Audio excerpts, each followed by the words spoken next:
दुई दिनिया कॉन्फ्रेंस भुवनेश्वर होता revenue officers मान को लेकर जोटि कि समस्त तहसीलदार्स माने सब कलेक्टर्स माने एडीएम्स माने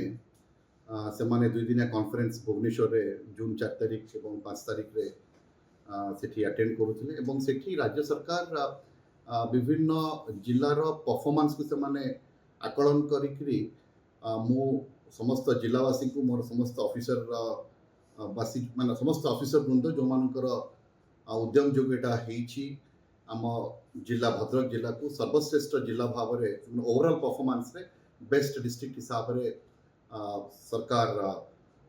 माने पुरस्कृत करिसंती मु सरकार को मध्य धन्यवाद दूची आम राज्य सरकार को एवं एथि सहित मु समस्त तहसीलदार समस्त revenue field functionaries revenue supervisors RI माने अमीन्स माने हमर सब कलेक्टर हमर एडीएम रेवेन्यू जहाँ का तत्वावधान रे जो दुईटी दिग पर सरकार गुरुत्व दौले गोटे ORTPS Odisha right to public services act एवं कॉलम 2 करेक्शन तेणु ये दुईटी उपर गुरुत्व सरकार दौले आम जिला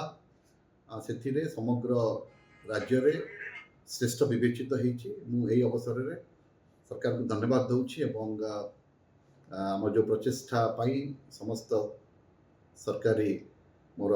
सरकारी कोलिग्स मान को साधुवाद ज्ञापन कर।